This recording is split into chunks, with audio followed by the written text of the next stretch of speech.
राजनीति पर धर्म का पूरा अंकुश होना चाहिए, लेकिन धर्म में राजनीति का हस्तक्षेप कभी नहीं होना चाहिए।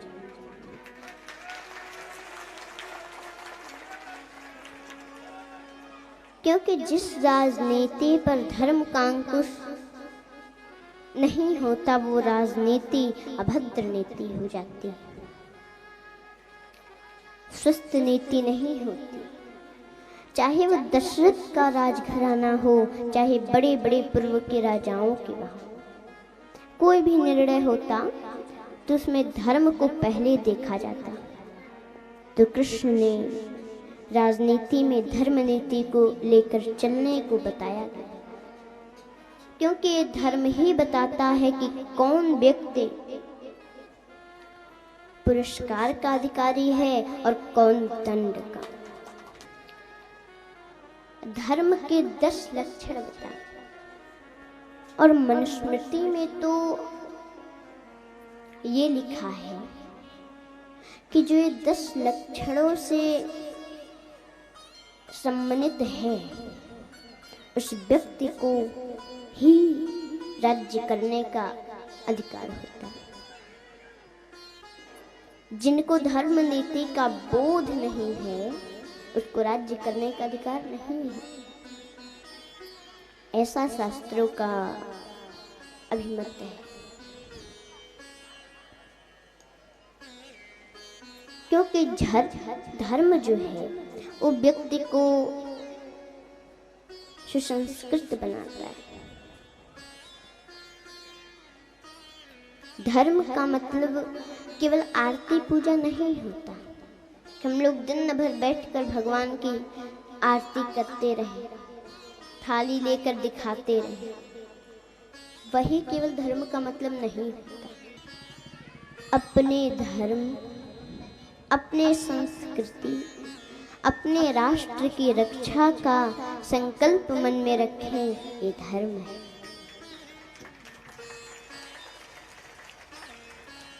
धर्म तो बड़ा उदार है।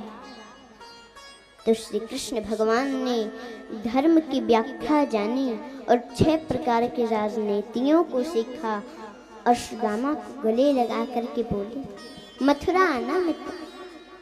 सुदामा बोली कि क्या आना और क्या जाना।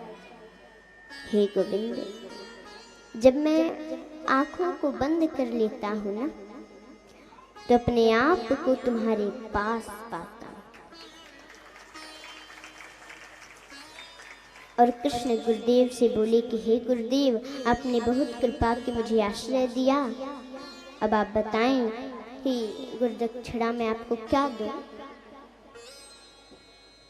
वो बोली जाकर अपने गुरु माता से पूछ लो, हम नहीं लेते। तो वो गए, वो बोली हमारा भी पुत्र ऐसा ही होता, अगर इस समय होता तो इतना ही बड़ा होता। भगवान समझ के और गए।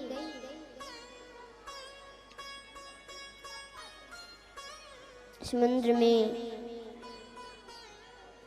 एक राक्षस रहता था, उसका नाम था पांचजन्य। उसको मार के उसे ले लिया। और फिर महाराज जमराज के पास जाकर के गुरुदेव के बालक को लेकर आए और दे दिए। तब गुरुदेव ने आशीर्वाद दिया कि मैं तुम्हें आशीर्वाद देता हूं कि तुम्हें पूरी दुनिया में, पूरे संसार में, पूरे त्रिलोकी में किसी भी विद्या में तुम्हें कोई हरा नहीं सकता। ये मेरा आशीर्वाद है।